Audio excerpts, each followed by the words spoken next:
Bonsoir les cadets du niveau 2, je suis le sergent de section Charles Viau et je vais vous donner votre cours pour la soirée.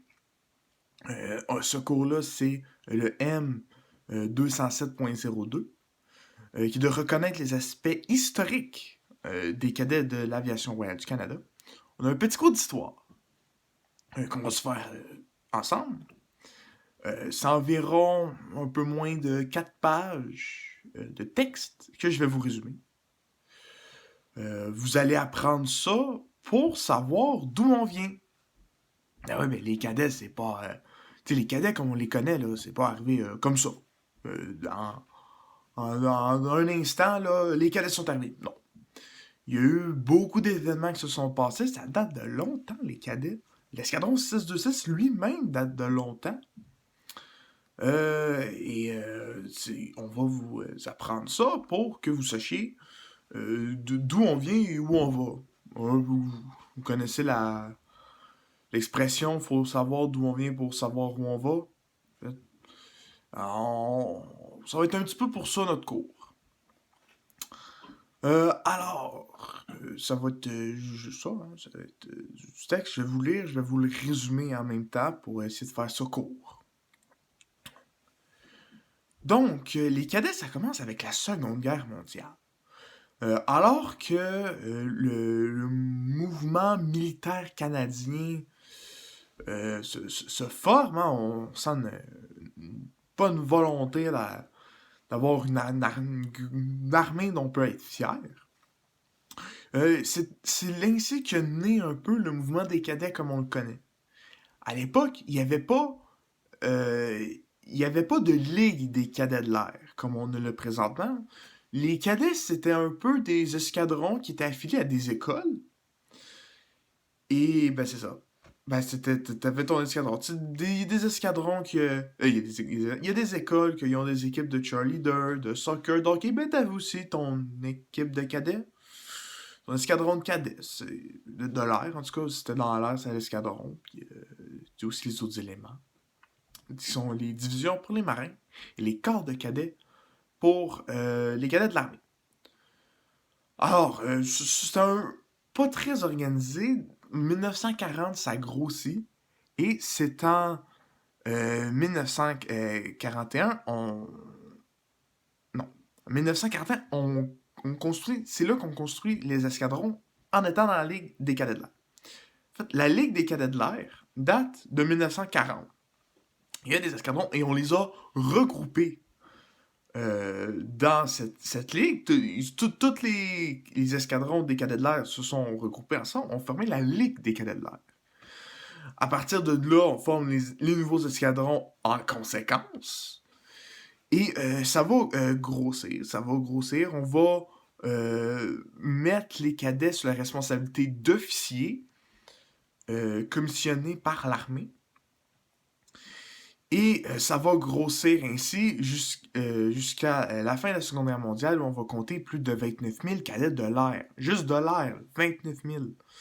Et il va y avoir 360 escadrons répartis à la grandeur du Canada. Après la guerre, vu que les cadets ont joué à l'effort de guerre, les cadets, à l'époque, ça servait surtout à former des futurs soldats. À cause de ça, en remerciement, les cadets obtiennent le titre royal. C'est les cadets royaux de l'aviation du Canada. À partir de ce moment-là, tout le monde là, va recevoir ce titre-là. Et ça va vraiment être par rapport à ça. Euh, on dit ça parce qu'on estime que 230 000 cadets ont rejoint les forces militaires canadiennes. Tantôt, je vous disais qu'il y avait 29 000 cadets. S'il y en a 230 000 qui ont rejoint l'armée, c'est que il y a beaucoup de cadets qui ont quitté les cadets et qui ont rejoint l'armée juste durant la guerre. Ça compte beaucoup de personnes.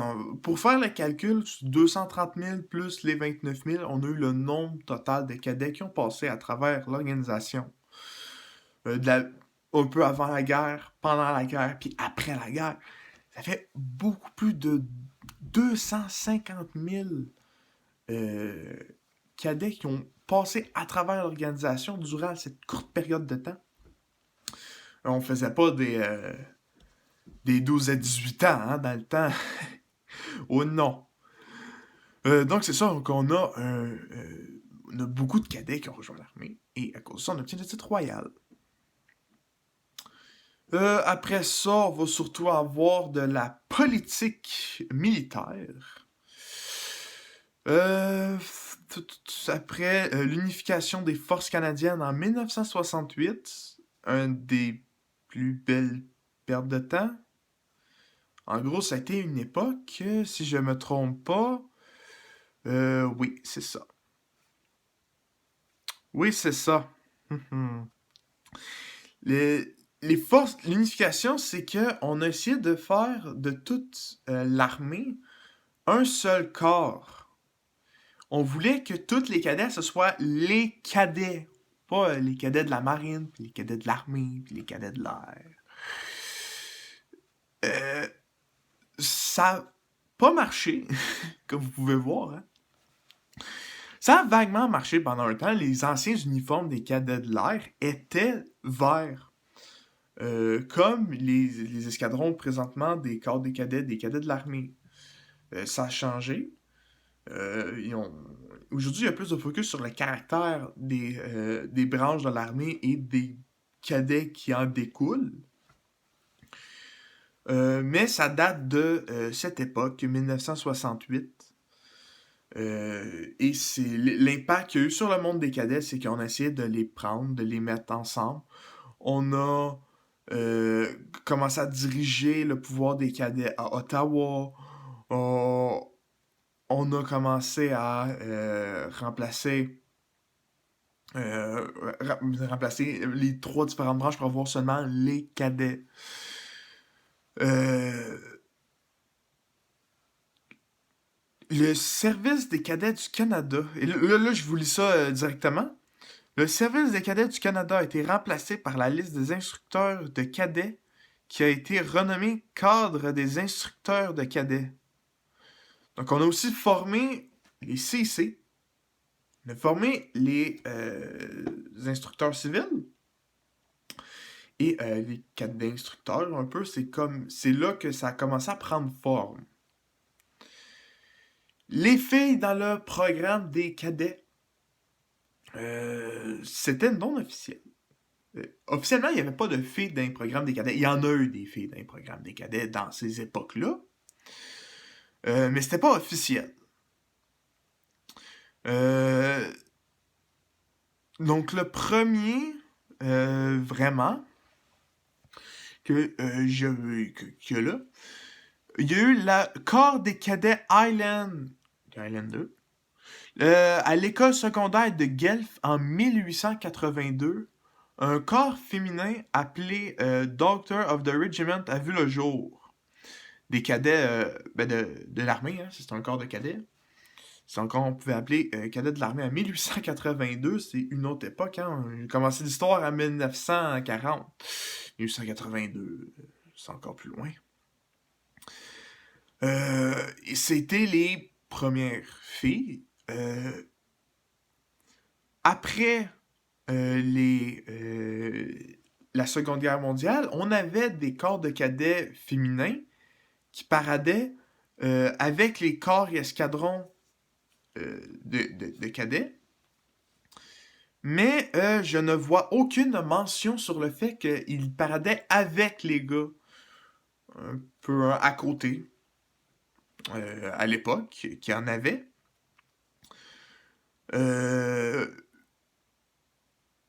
Mais comme leur présence n'était pas officielle, il n'y avait pas de camp d'été. S'il y avait des activités, elles devaient venir d'elles-mêmes. Ils ne pouvaient pas être. Mettons, quand on a de la nourriture aux cadets, ben elles, il n'y en aurait pas eu. Parce que quand c'est les cadets qui payent, ben, ils peuvent pas payer pour des membres non officiels, donc, et c'est ça. Pas de camp d'été, ils pouvaient pas porter l'uniforme, parce que notre uniforme, c'est seulement pour les cadets, hein. C'est un uniforme sérieux. J'espère que je vous apprends rien là. C'est un uniforme qui a une valeur. Une valeur symbolique d'uniforme. Je veux dire, c'est l'uniforme des cadets. Et bien, si ces filles-là, à l'époque, c'était pas des cadettes, officiellement, donc elles n'avaient pas le droit de porter cet uniforme-là. Et en 1975, c'est là que les filles ont pu faire partie des cadets. C'est le 30 juillet 1975.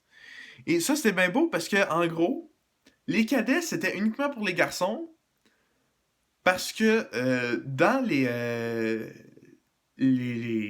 prérequis pour faire partie des cadets, c'était écrit que cette personne devait être un garçon. Et ben là, ils ont juste changé le mot pour personne. Cette personne qui fait partie des cadets. Donc, à cause de ça, les filles ont pu rentrer.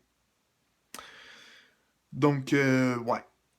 Dites-vous qu'il n'y a pas de filles juste à cause de cette raison-là. Pareil, une chance qu'on l'a, hein.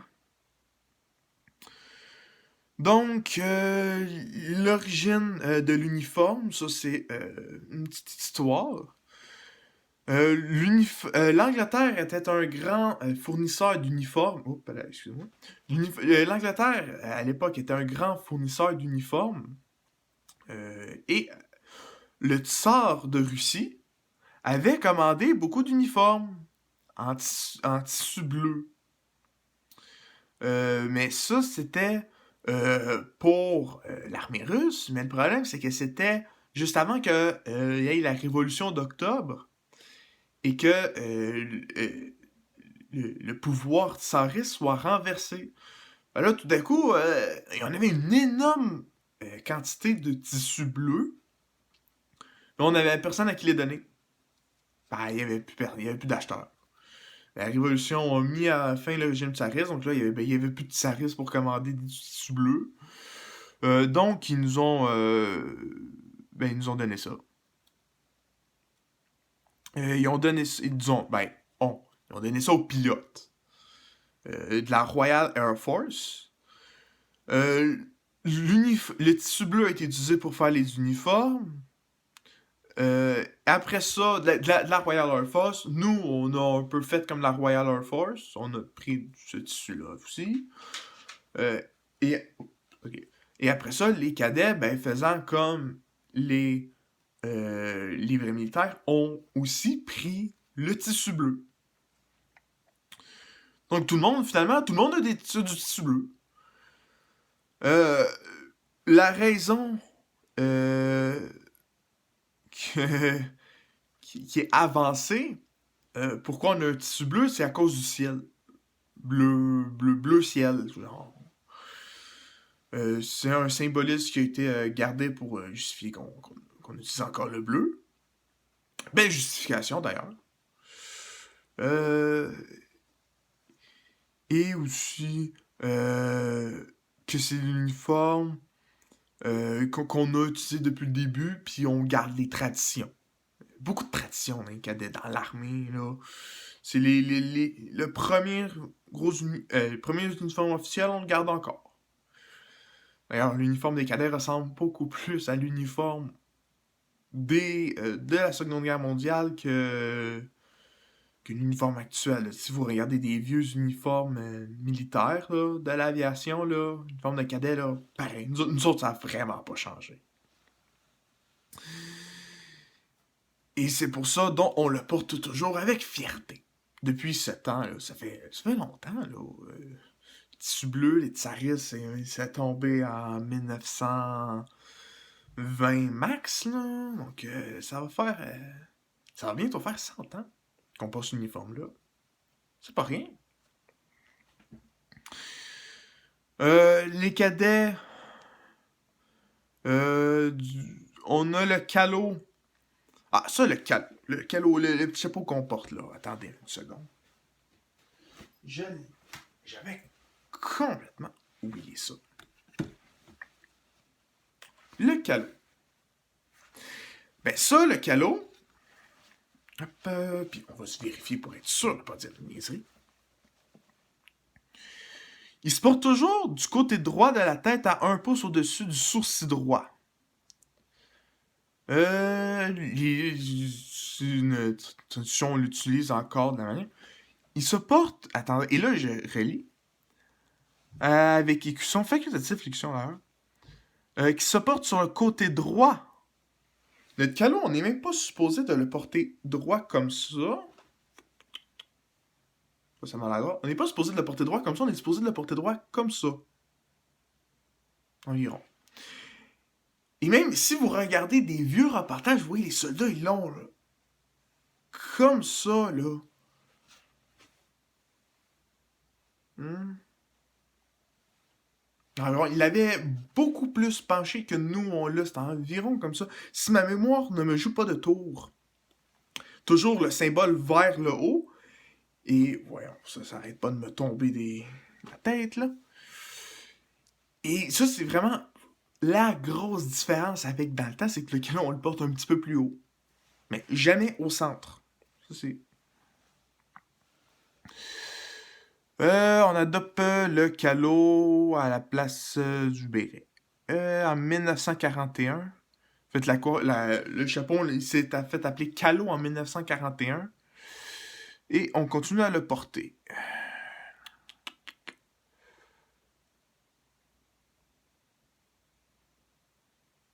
C'est ça. Et on a vu l'uniforme vert. À partir de 1968, comme je vous dis, quand ils ont essayé de tout mélanger, avant on avait l'uniforme bleu, comme dans l'armée, on a eu l'uniforme vert. Quand ils ont essayé de faire que tout le monde était pareil, ils se sont rendus compte que c'était un peu une perte de temps. On va pas faire ça finalement, donc on a tout séparé ça et on a eu de retour l'uniforme bleu. On a vu des ceintures dorées à une époque, maintenant on est comme dans les cadets de l'armée. Mais maintenant aussi, on a la ceinture argent.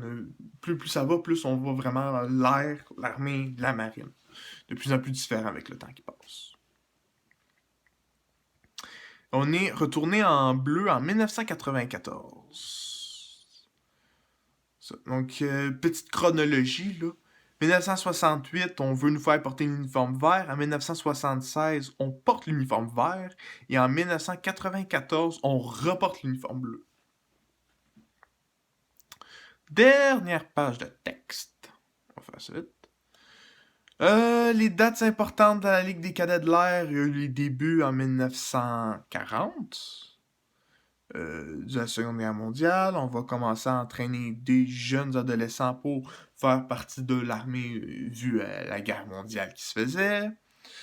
9 avril 1941, une charte fédérale a été accordée à la Ligue des cadets de l'air du Canada, lui permettant ainsi de fonctionner en tant qu'œuvre de bienfaisance. On est une société à but non lucratif. C'est comme ça que ça a été fait officiellement à l'époque. Et cette charte-là permettait à la Ligue des cadets de l'air d'exister réellement. C'est conjointement avec l'Aviation royale canadienne. Donc, on avait l'ARC. Nous autres, c'était c'était CAC. Hein? Quand on a eu notre titre royal, c'était CARC. Pour cadet de l'Aviation royale du Canada. Un quartier général administratif a été créé à Ottawa. Et c'était comme ça qu'on a commencé à se former. En septembre 1944, la force du mouvement était à son apogée. On a 374 escadrons, plus de 29 000 cadets, 1750 officiers, instructeurs et 200 civils qui l'appuyaient financièrement.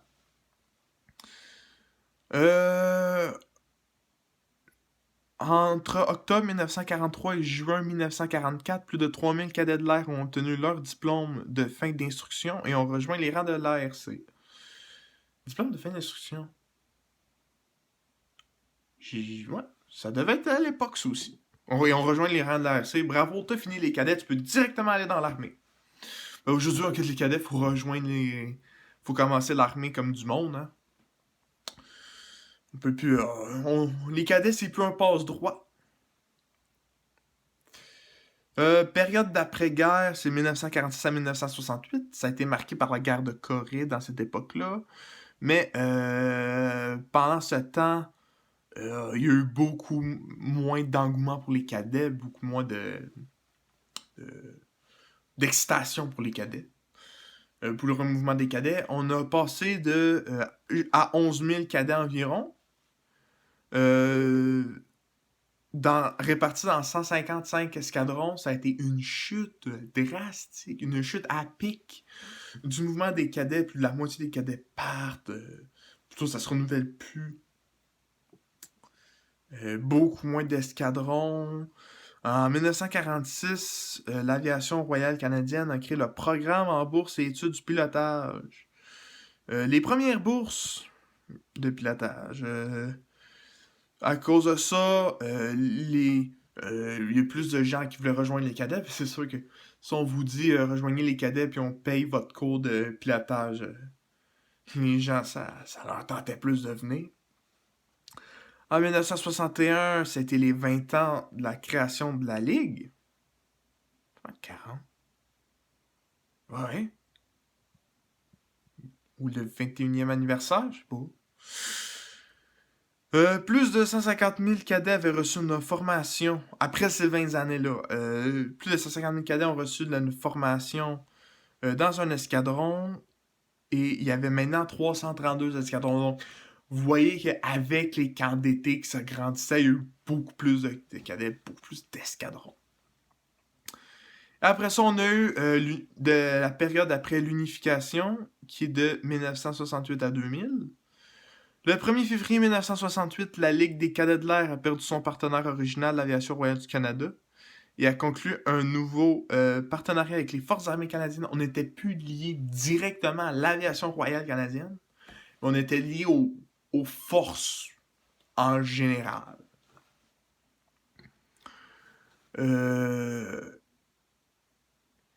Et avec la forte demande de créer de nouvelles unités à cette époque, guerre de Corée, guerre de Vietnam, guerre froide, c'était pas le fun. On a agrandi la Ligue et en 1972, on a eu le droit d'accroître les effectifs, plus d'officiers, plus d'escadrons, plus de cadets. Aujourd'hui, la Ligue compte 28 000 cadets de l'air, donc on est proche du 29 000 qu'on était au début. Mais, écoutez, c'est pas la Seconde Guerre mondiale. On n'est pas en guerre. Donc, l'engouement qu'il y avait, l'excitation qu'il y avait à cette époque, c'est plus la même. Mais aujourd'hui, on va se le dire, on est pas mal gâtés. Donc, avec nos camps, là, mais nos activités, c'est plus la même. Alors, moi, ça va conclure mon cours. C'était un cours tout théorique. Que du texte. Il va y en avoir des ces cours-là, mais j'espère que vous avez quand même apprécié. Comme je vous dis, n'hésitez pas à réécouter le cours. Si vous voulez, c'est important, c'est de connaître d'où on vient. L'histoire des cadets, c'est pas quelque chose dont on parle souvent, très souvent, mais c'est utile. Connaître notre organisation. Si vous voulez avoir des camps plus tard, des camps nationaux, ben, connaître c'est quoi les cadets en soi, c'est important. Alors, moi, je vais vous souhaiter de passer une belle soirée. Je vais vous souhaiter de bien regarder les autres cours, les autres activités qui vont venir dans la soirée. Et on se revoit peut-être pour un futur cours. Au revoir.